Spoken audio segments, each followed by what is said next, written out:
Real Madrid have just done something this club almost never does. They admitted the problem was never the manager. Three managers in 18 months, two seasons, not a single trophy. So this summer, they didn't change the coach again. They changed what the squad is for. Carlo Ancelotti left. Xabi Alonso was sacked in January after winning 10 of his first 11 league games. Alvaro Arbeloa took over, and by May, Madrid had lost the title at the Camp Nou and finished the season with nothing. No league, no Champions League, no cup. Their first trophyless season since 2021. On the 11th of June, Real Madrid confirmed Jose Mourinho was coming back, 13 years after he left, a 3-year deal through 2029. He would start on the 13th of July, the day preseason began. The timing tells you who made that decision. The announcement came days after Florentino Perez was re-elected as president. This was not a caretaker appointment. This was a president with a fresh mandate, reaching for the one manager who has already rescued this exact situation once before. Because Madrid have been here. In 2010, Barcelona were the best team on earth, and Madrid could not get near them. Mourinho arrived, and 2 seasons later took 100 points off La Liga. Still a record, but look at what he was given this time, because that is the part that matters. Reports through the summer said Mourinho asked the club for 6 signings and a complete overhaul of the defense. Not a marquee name, not a shirt seller, 6 players and 1 instruction. Rebuild the back line first. Ancelotti never got that. Alonso never got that. Arbeloa certainly never got that. And in a club that has spent 25 years buying the best player available and working out the shape afterwards, that is the most un-Madrid sentence anyone has said out loud in a very long time. Here's what they actually bought. If you've watched a Mourinho team in the last 20 years, you already know where this rebuild starts. Not the number 10, not the striker, the back line. And you didn't need his CV to see the problem, because for 2 seasons, this was one of the easiest big teams in Europe to hit on the break. They lost aerial duels. They had no physical presence in their own box. Lose the ball in midfield, and there was open grass behind the defense. So the first 3 signings were all defenders. All 3 in a row. Ibrahima Konate from Liverpool. On a free transfer, his contract expired, signed until 2030. Konate is the profile Mourinho has always built around, powerful, dominant in the air, and quick over long distances, which is the rare part. The kind of center back who can defend a high line in open space, 1 against 1, and recover when that line breaks. Madrid have not had that for years. Yes, his last season at Liverpool was difficult, but the season before, he and Virgil van Dijk anchored a Premier League title. And that difficult year came alongside the death of his father in a Liverpool side that was struggling collectively. Judge the profile, not the 12 worst months of it. On the right, Denzel Dumfries from Inter for a reported 20 million euros. Until 2030, Dumfries is not a passing fullback. He will not bend a 60-yard diagonal. What he does is run relentlessly up and down that touchline for 90 minutes, win headers, and arrive in the box. His goals and assists at Inter are absurd numbers for a defender. Madrid now have a right back who is genuinely dangerous going forward without being a liability going back. On the left, Marc Cucurella from Chelsea for a reported 55 million, a 5-year deal. Cucurella presses. He flies into tackles. He covers enormous distances and he does not stop. For a squad that spent 2 years being described as a collection of individuals, that is exactly the correction. And remember what he had just done before he signed. He won the World Cup with Spain and was named in the tournament's best 11.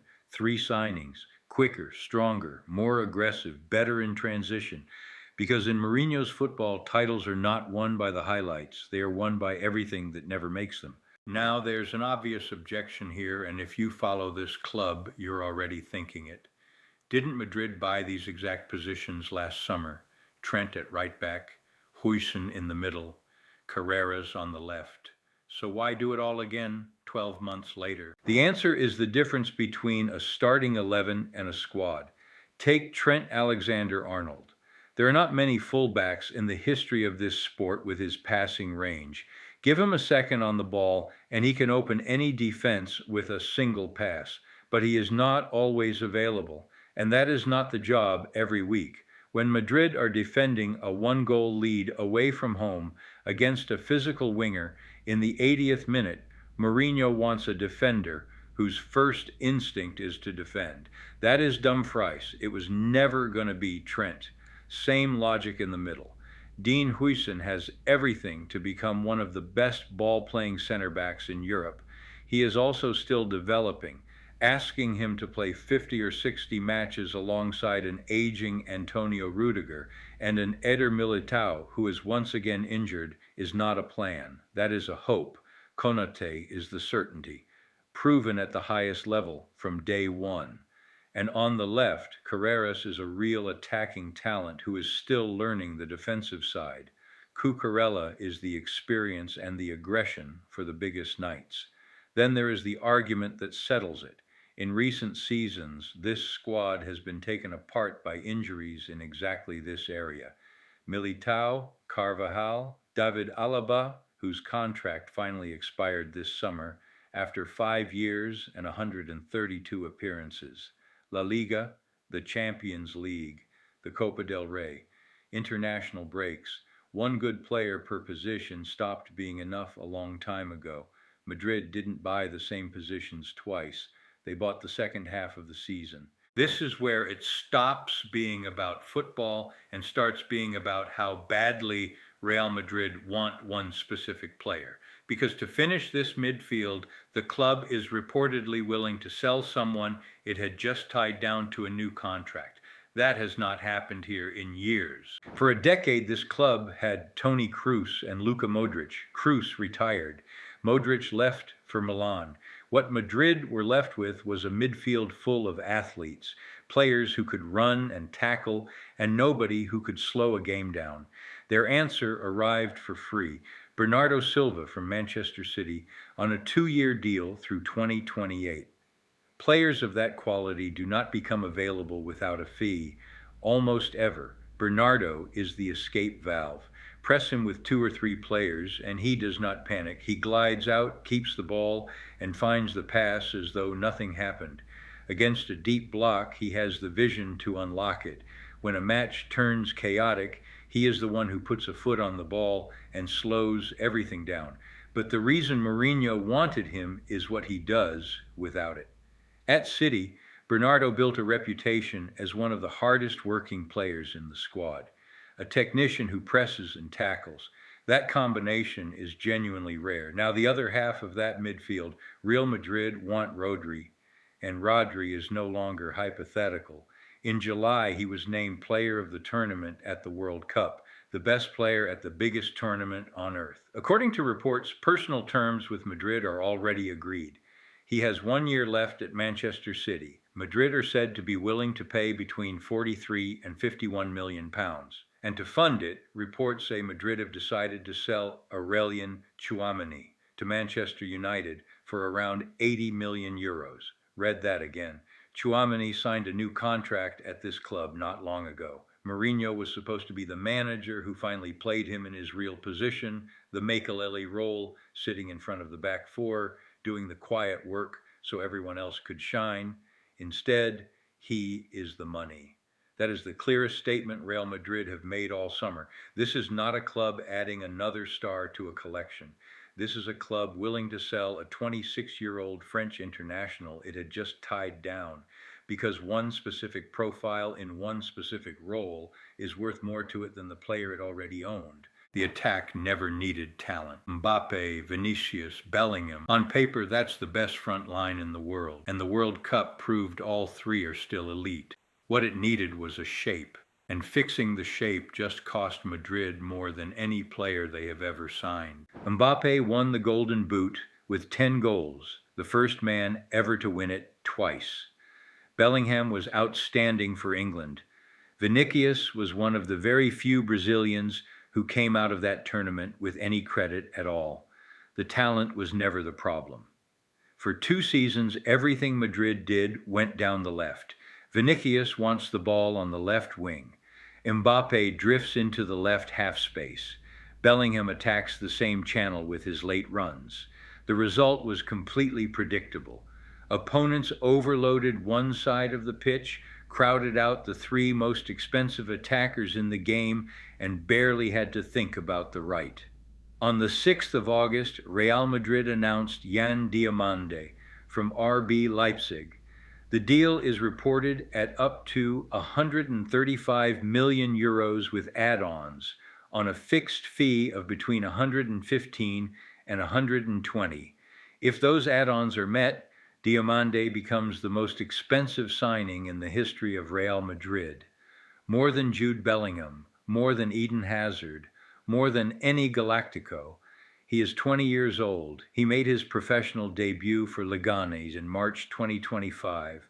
Last season at Leipzig, 12 goals and 9 assists in 33 league games. At the World Cup, he was named Player of the Match on his tournament debut. And here is what he is actually for. Unlike almost every modern winger, Diomande is happy to stay high and wide on the right. He pins the fullback. He stretches the pitch, which means when opponents load the left to smother Vinicius and Mbappe, Madrid switch the ball through Bernardo Silva or Trent, and Diomande is isolated 1 against 1, exactly where you want a player with that acceleration. And when defenders shift across to stop him, the left side breathes again. Mbappe gets space through the middle. Vinicius sees fewer double teams. Bellingham gets a bigger gap to run into. Real Madrid did not break their transfer record for a goal scorer. They broke it for balance. So that's the plan. A defense rebuilt for transitions, a midfield rebuilt for control, an attack rebuilt for width. Now let me give you the case against it, because there is one, and it comes down to a question nobody at this club can answer yet. 6 positions, 1 idea. Replace talent with function. Every player now has a job description. That is a plan. And after 2 trophyless seasons and 3 managers, a plan is more than this club had in June. But football is not played on a spreadsheet. First, Mourinho is 63, and it has been a long time since he managed a club this size under this pressure. The methods that produced a 100-point La Liga season in 2012 were built for a different game and a different generation of player. Second, the dressing room. This is a squad that spent last season in open friction, a manager sacked in January while top of the league, a star forward publicly unhappy at being substituted. None of that disappears because a new name is on the door. Third, and this is the real one, the entire system depends on Mbappe and Vinicius defending. That is the deal. Diomande tracks back, Vinicius tracks back, Bellingham leads the press, Mbappe stays high and punishes the turnover. Every part of it works, as long as the 2 most expensive attackers on the planet accept that they are also the first line of defense. Mourinho has won that argument before with players just as difficult. He has also lost it at 3 separate clubs and left through the back door every time. So we will find out, not in August when everything looks organized, in February, away from home, 1-0 down. When a player who has been told to stay wide decides he wants the ball on the other side of the pitch, that is the moment this entire rebuild is actually about.